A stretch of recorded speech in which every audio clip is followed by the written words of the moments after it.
Okay, just a reminder. I think you all have there is there's this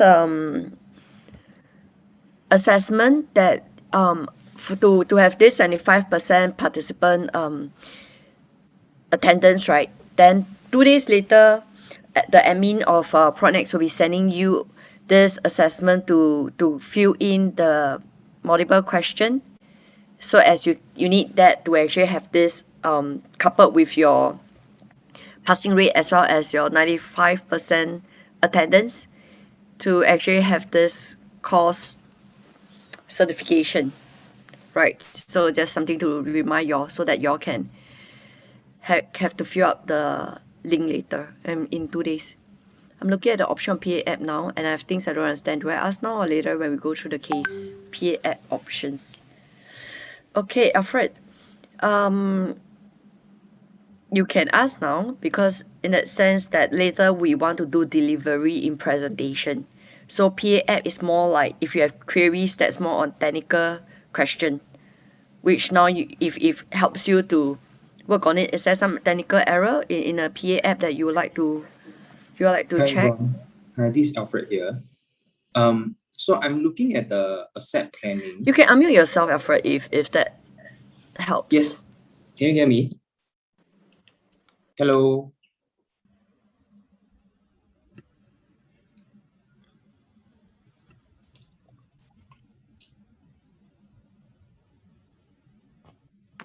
Hi, Yvonne.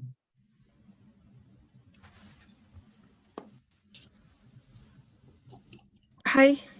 Right.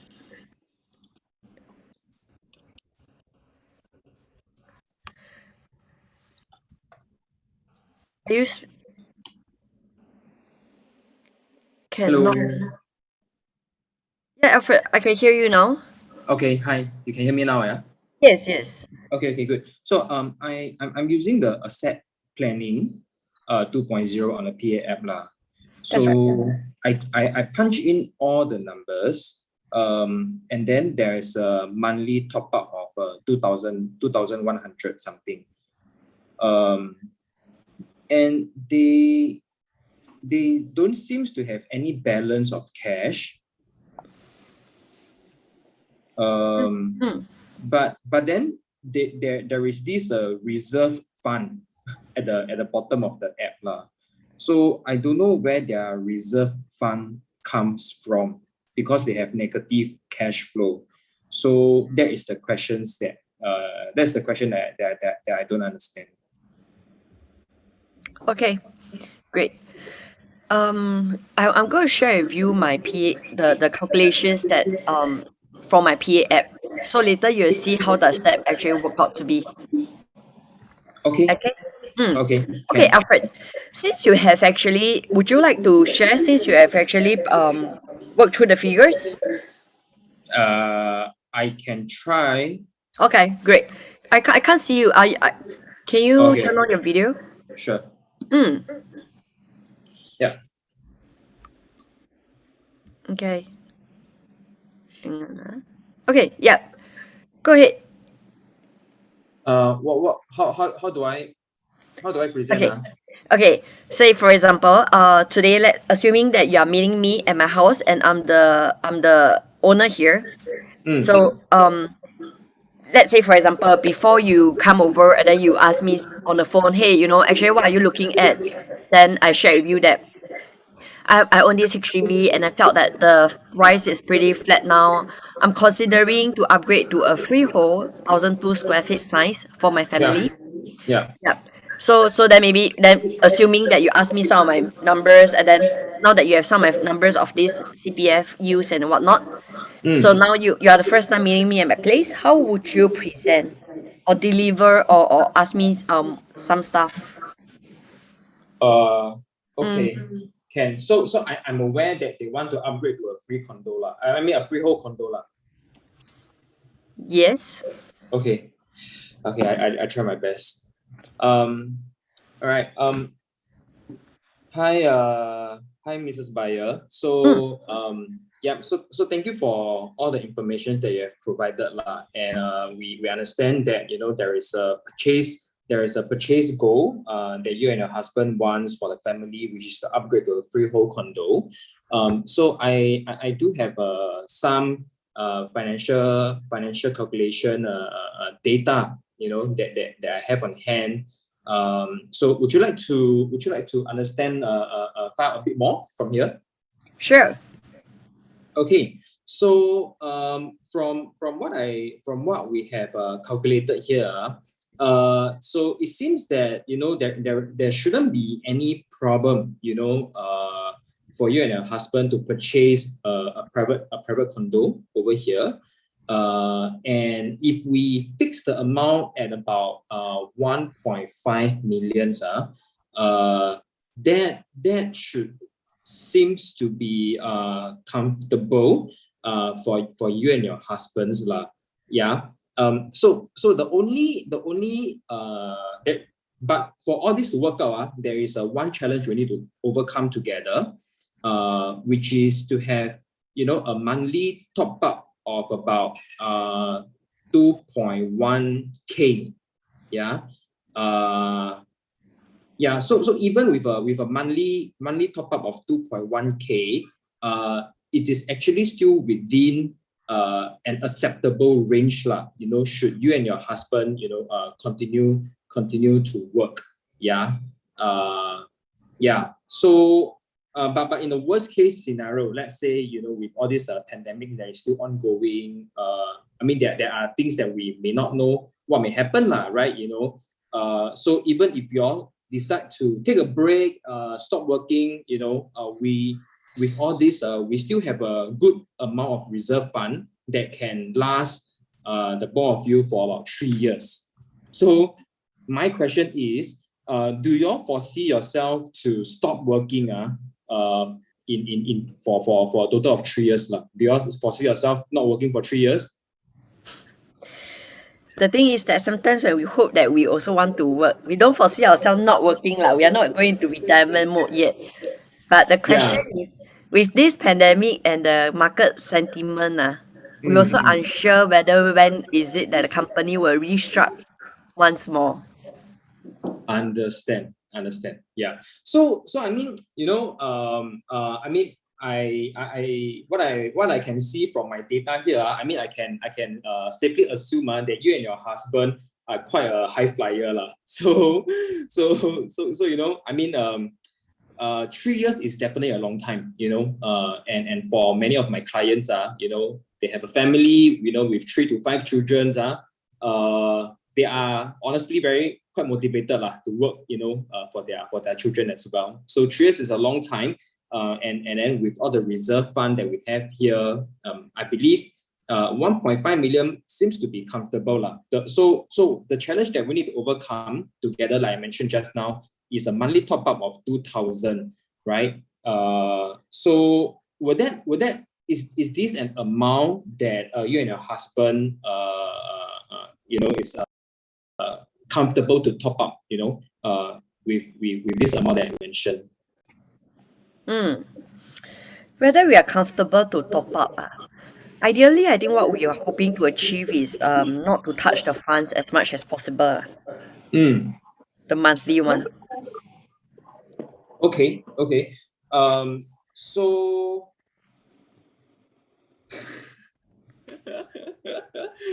I'm stuck.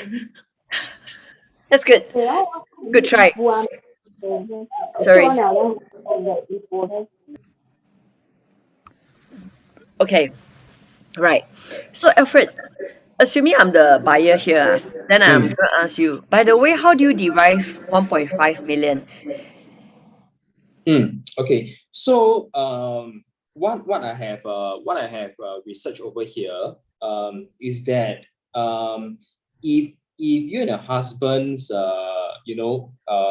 that there is no, say, a specific locations that you all want to stay, but your goal is to purchase a freehold condo,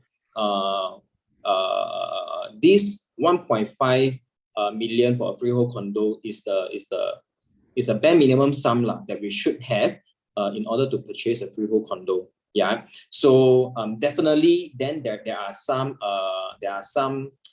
trade-off we need to have is that yes, you can purchase a freehold condo at 1.5, but the locations we cannot expect a premium location lah. So where is the location that you are sharing with me now? I haven't come up with a location yet. Okay, so great. Good try. So just a personal question. So how do you derive 1.5 actually? How do you why in PA app do you punch in 1.5? Because what I know of is that 1.5 for a freehold condo is the bare minimum amount lah. Okay, got it. Yeah. Okay, great. So this is what I'm going to share if assuming that I'm actually there for the first time, yeah. So this is because the owner if the owner share with me that hey, I'm looking at 1.1. Hang on, I'm hearing some echo behind. Is it from your end? No, don't Okay. have. Okay. So assuming if the owner were to ask me that, hey, yeah, I'm looking at a freehold, and then the next, so for example, you're the homeowner. Yeah. Assuming you're the homeowner, then I will share with you that. Hang on, I'm going to mute everybody here.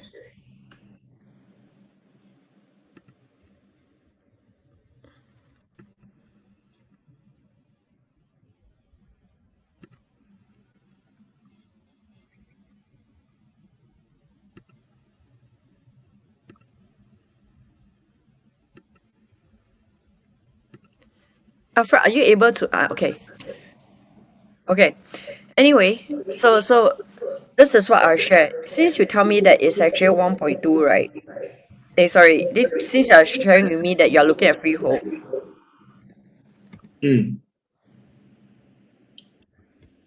What I share is that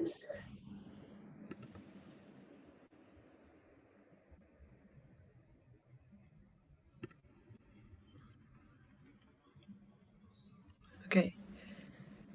What I share is that over here, right? You can see that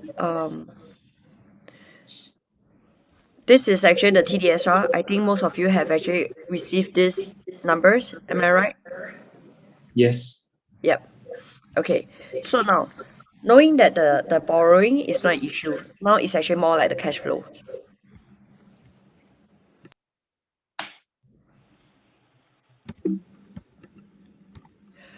So what you see over here is that you can see in that sense, after I punch in the total savings, right?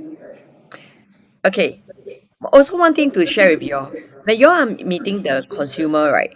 When you know that it's a negative still already, only when you are meeting them, right? Then you will share that. Oh, by the way, since you're also looking at to upgrade the next property, are you aware what is the cash component as the outlay? So Alfred, Cash component is the outlay. that's right. Are you aware how much does it take for the cash component as the outlay? Okay, not too sure. Okay. So now the question is, for example, so I'm the agent now, right? I'm going to ask you, you're not too sure, but if we say, for example, $1 million, the initial cash outlay would be 50,000. Is that something you're comfortable with? Okay, we can afford that. How much actually are your estimated for this initial cash outlay?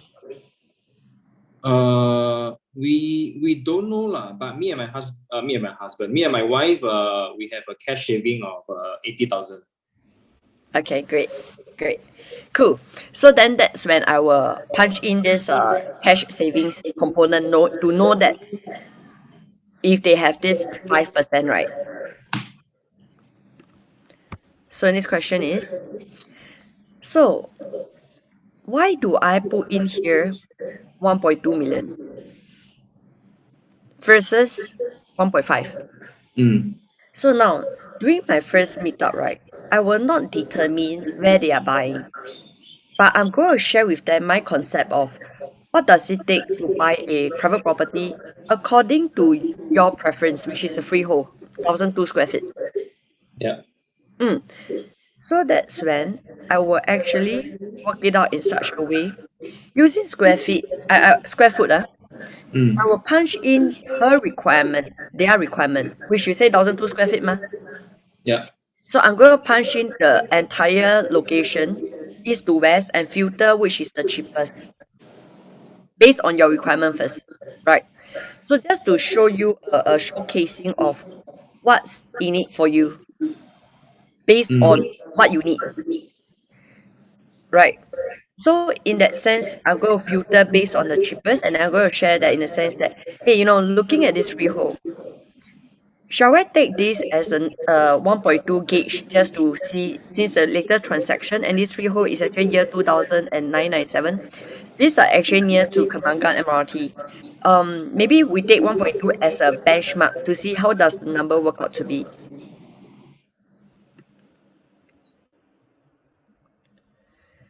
She might need to mute one of the speaker. I don't understand. Okay. I'm not sure lah, but do you get echo when I speak? I think we get from Yvonne's side. Okay, Alfred, you off yourself. I see if I do have the echo. Hi. The echo started after she on her speaker, I think. After I on the speaker. Very Eh, loud. now When now you were okay, not right? able to hear Alfred. Yeah, Alfred's side is okay. I don't hear any echo from him also. But Yeah, after but earlier when he was speaking, then I think you didn't have the sound on previously. But after you on your sound again, then the echo started. correct, but now it's okay, right? Now okay, yeah, Jeffrey says Now so. is it? Yeah. Yeah. So I think okay, so Alfred, when you want to speak, then you just turn on, okay? So yeah. So I'm going to share with the buyer in the sense that I'm going to say that, hey, let's see what do we have for 1,002 square feet and above freehold that's entry price in Singapore.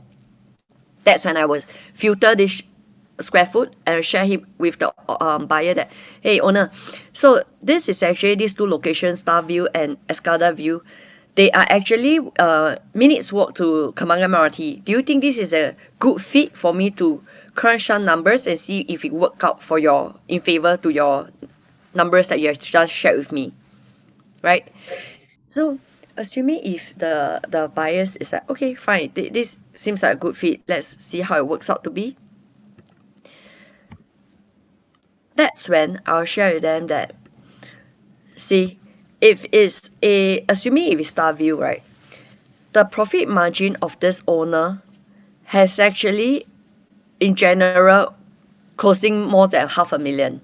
In fact, you can see from 500 square feet they already double up to 1,000 per square feet transacted, and it is so-called the price has been ranging, so-called stagnant, as what you have mentioned about your HDB, right? Pricing from since about 2013 ranging to today.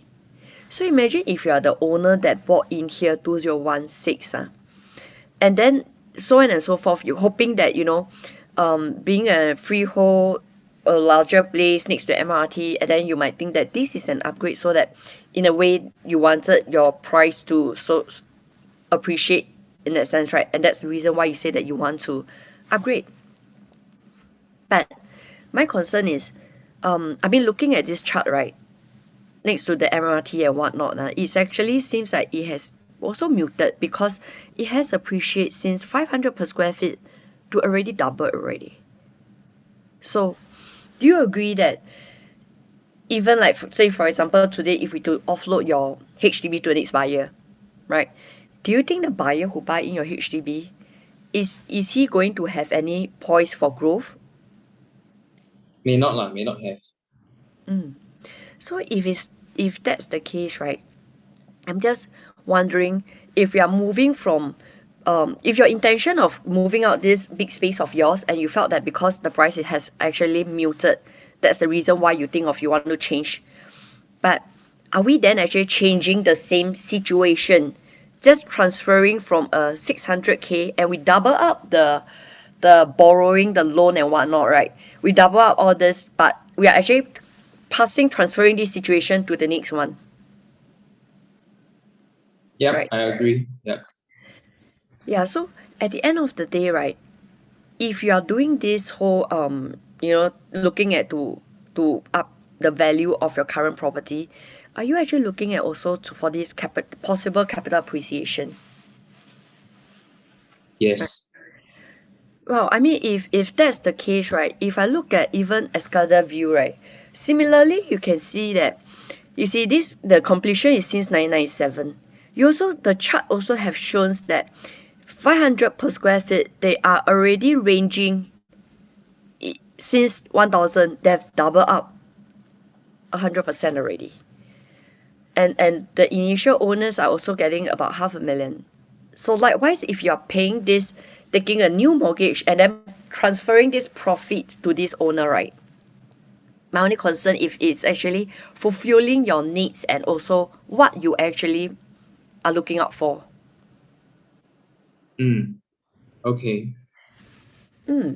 So do you agree that actually despite whether freehold or leasehold, right, in that sense, does it mean that only freehold one will go up? Or do you feel that so long as we are the first owner, after studying the right entry price, do you feel that we have this chance of it having this growth if being the first owner, despite it's 99? Yeah, growth is important. So if we are open to explore this in that sense, right? If because since you say that you want the reason for your this moving on, this assets upgrading, right?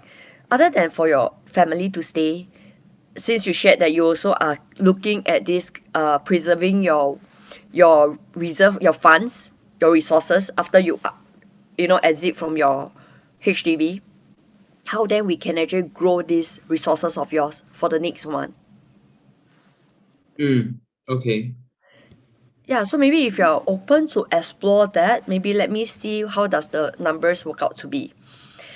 Assuming, right, assuming if you were to own this freehold, which is at 1.22 million, last caveated, assuming if you were to loan that, or being the owner to live there, right, every month your monthly repayment is $4,139, of which, right, 1,005 is actually your interest, as you can see here. The rest is your principal. At the end of the day, when you sell, it all goes back to you. But every month, what we are paying out is the interest of 1,005, which this is actually a breakdown to show you what is the cost of holding of this resale freehold at 1.2 million, right? So if 1,005 is actually the interest that you are paying every month, if we couple with, if I break down the property tax, which is 200, to maintenance fee 200, average out every month, we are actually holding this cost to own this property about 2,000 per month. This is my monthly expenses to hold this 3-bedder resale unit, right? Of course, excluding that, y'all will be servicing this monthly of the CPF interest 2.6%. So if it's 2,000 is the average rounding up of the monthly cost of holding this, right? You see that if the renter, right, you can similarly stay in this place, enjoy the same convenience, the signs of it, and yet at the same time, right, you pay the rental of 2,600, 2,700. So let me take, assuming the rental is 2,700 versus if we own it there being the owner, right, my monthly cost is about close to 2,000, 1,925, right?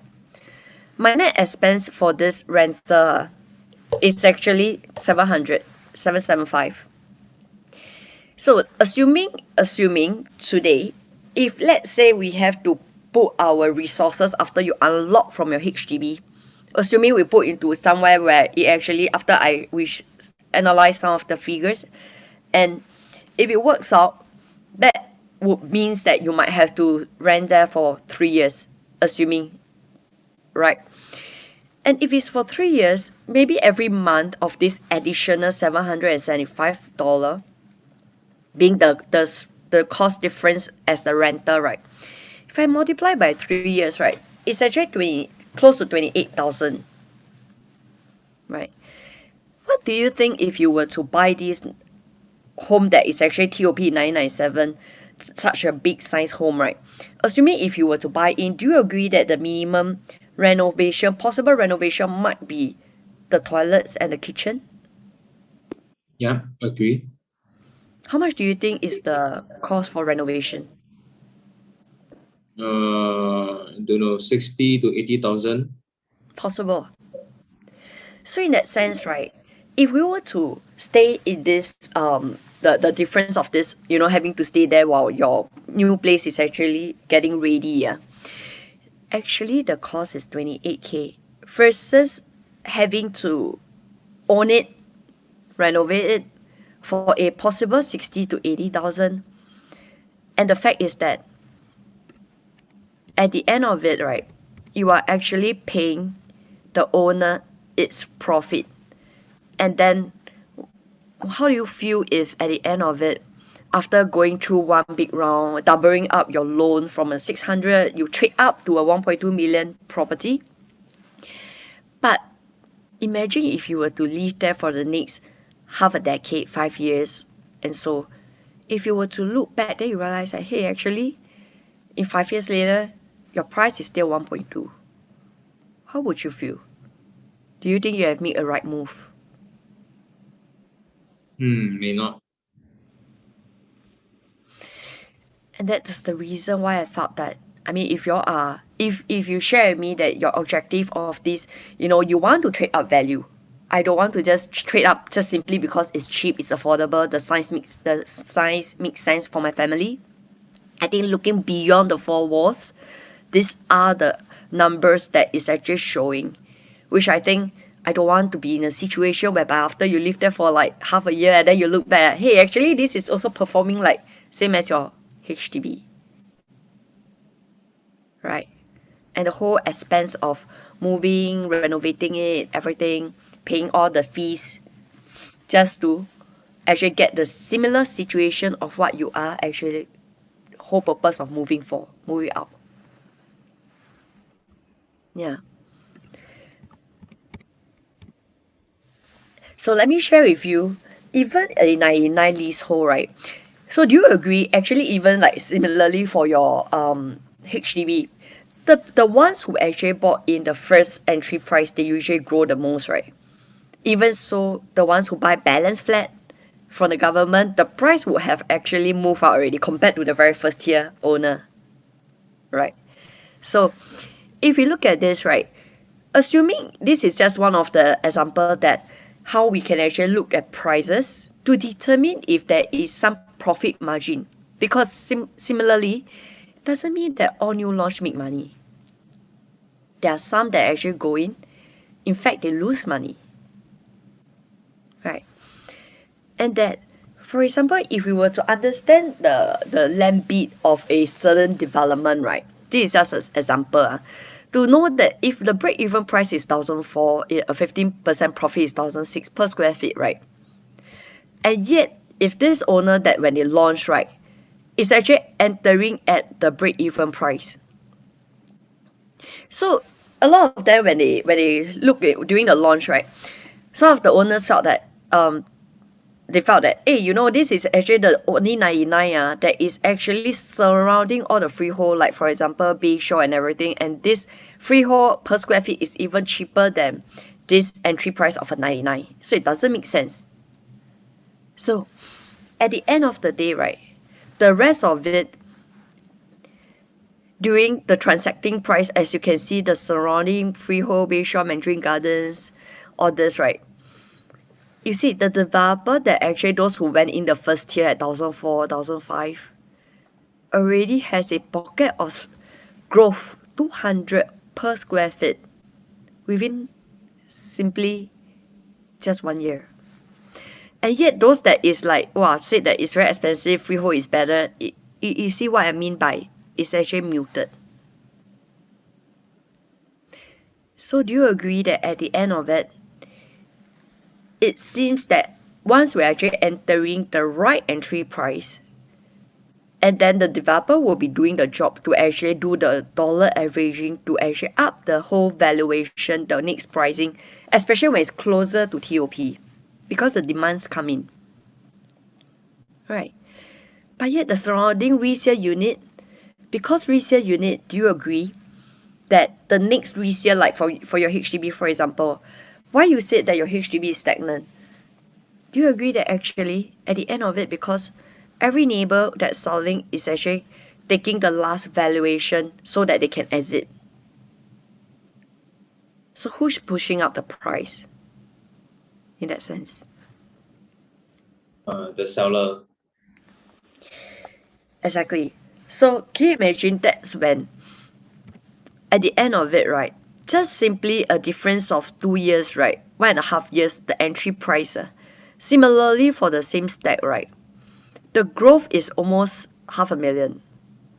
How would you feel that if today, really, if you want to trade up the value, and that this is actually happening to your one of your the next property that's happening up, do you think that is then worth the effort to have this 3 years difference waiting for them to take key, right? Mm. How do we even save 500,000 or even 200K, just simply by working? Hmm.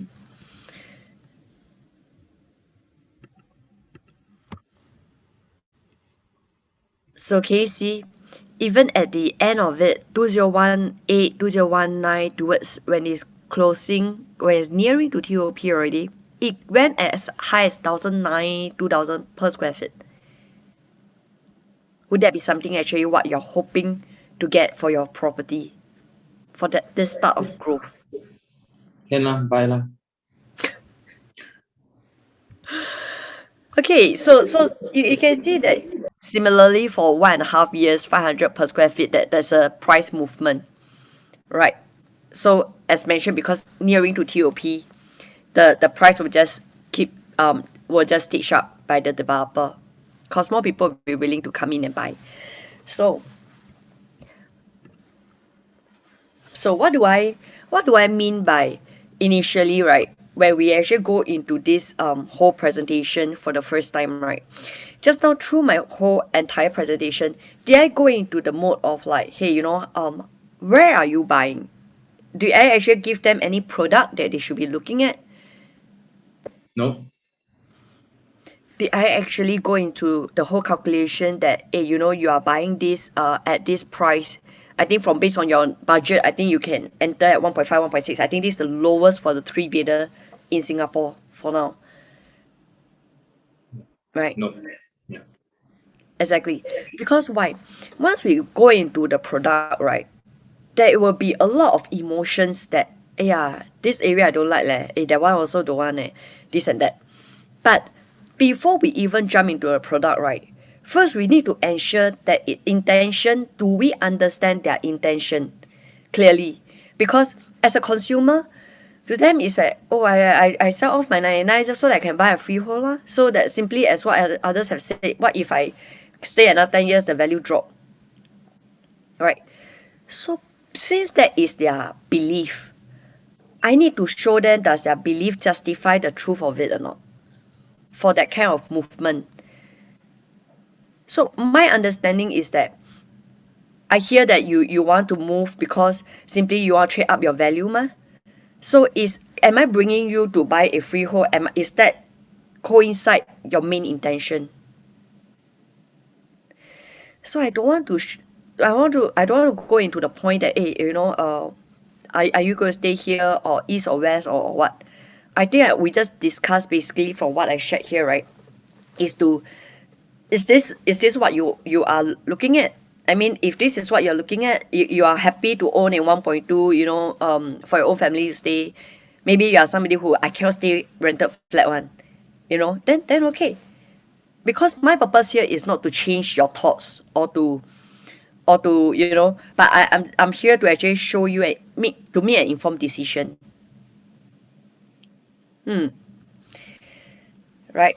So the purpose here is so that after I share with you, this is actually the situation. Are you open to explore other opportunities to align with your intention, which is to grow the value of your property? And if you're open to explore, the next session we have probably in the next few days time, then I will work out some options for you guys. How does that sound? Good. Sure. Okay, guys. So for the rest of you, right? So how do you feel in a sense that type 1, if you feel that what I've just shared is something that to make them feel more comfortable to have the next second appointment with you, or that, right? Or in the sense that 2, if you feel that, hey, no, I feel that it is actually making me feel that I going against my wish of like I don't want to rent and in the 99, so to speak. Which one do you actually feel more comfortable? Option 1 or option 2?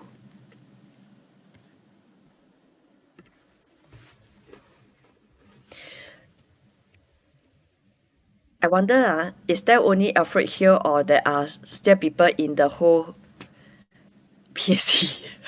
Okay, good. So I think some of you respond. Fine. So that is where I want to share with you all how it can be carried out during the first session. Meaning I don't want to go into figures, like I say, it's just a concept for us to understand the profile of the owners. Right? But at the end of it, it actually opened up some options for them to actually look at. Don't be surprised that towards the end, right, they may also say that, hey, maybe I'm okay, like I think I really cannot rent one. I'm okay to go for a resale freehold. But at least you know that because we're going with such a clarity, they won't halfway say that, hey, maybe I go and check with this, maybe we explore this option. Because they're going with a full clarity. Agree? Yeah. Yeah. So that's why we don't put into the product in that sense and the calculation during our first meetup. Yeah. So, okay, cool. Are we good? So, any question before we move on to the second case studies? Any question from y'all? Y'all can unmute yourself if y'all like to. Yvonne. Yes. So but I'm still interested in this case study one, right? I'm still interested to find out a little bit more about the numbers. Because I do not understand where their reserve fund comes from. Even if they purchase at 1.2 million, right? They actually need to top up a certain amount. And then they need how much? They only got 80,000, but then the fund needed for the purchase is already 60,000. So does it mean that the reserve fund is actually coming from their 20,000? Okay. Let me show you over here.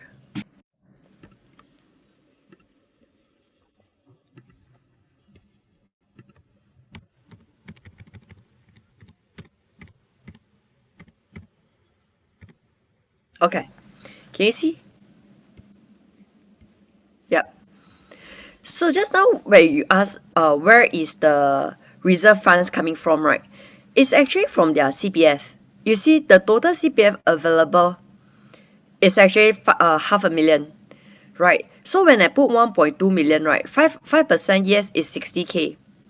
But the thing is that we have to highlight to them that if you were to buy a resale, you also need to come out the stamp duty first in cash.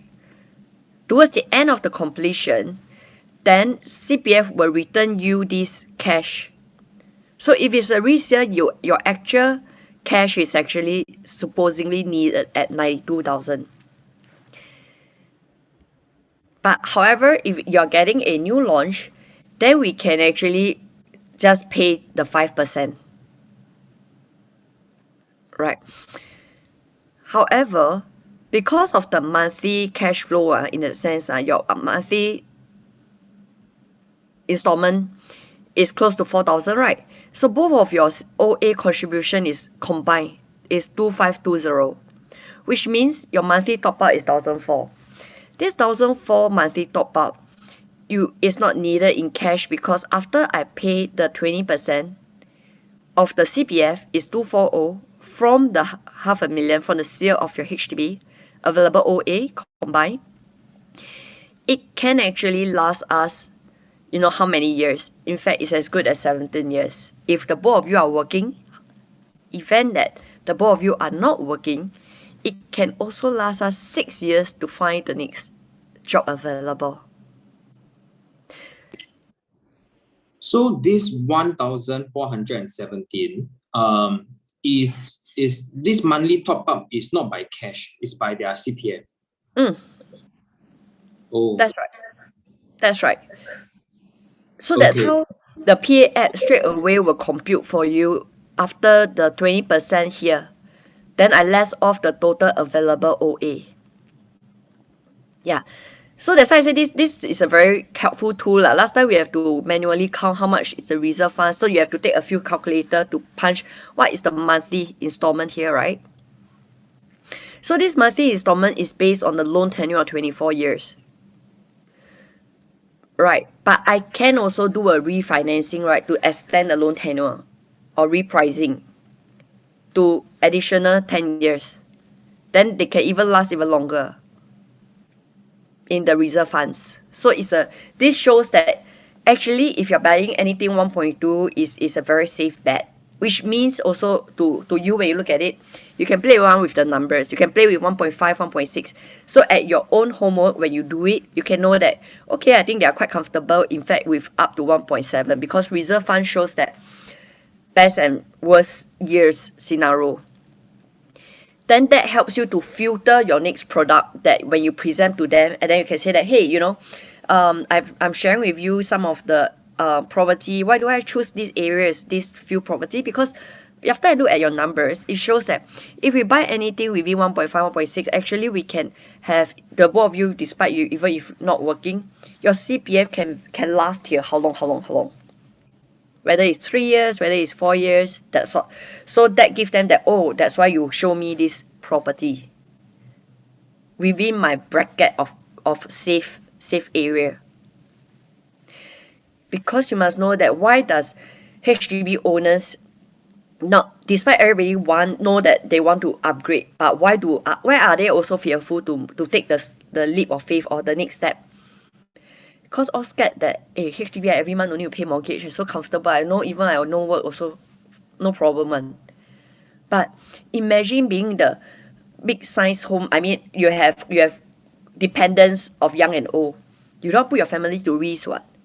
So if you can show this best and worst scenario in the years, then for them to open up to explore this whole movement with you at the higher price at 1.5 and whatnot, then they feel that, since I'm covered for these reserve funds rainy days, despite I do work, then okay we can explore further because I'm comfortable. Okay. Thank you. So it's a good point that you've highlighted, because at the end of the day, right, that's when I don't want to go in and say that, hey, you buy a 1.5, 1.6, because today it's like I only own 600k less. Suddenly you tell me 1.5, 1.6, you make it sound like it's very expensive, So they will go into the fear mode. But instead of putting the absolute price in front, I'll go by the behind by saying that, hey, actually, these are the areas when we look at this few property, even if you're not work, actually it can sustain you for the next 3 to 4 years. Yeah, so do you think 3 to 4 years you can find a next job, if assuming there is some changes, right? You also give you that flexibility, right? Yeah. So yeah, it's good. So that give you a little bit feedback on, like just now when I presented, you go across with the first meetup by saying that, hey, I think we work at 1.5, because 1.5 will have some of this condo that you have just suggested, freehold, right? So as the owner, I'll be like, first, where is it? Second, 1.5 sound like very expensive leh. Don't know can afford or not. So a lot of question mark. When it's a lot of question mark, there's a lot of doubt, right? They'll be like, I think we think about it lah.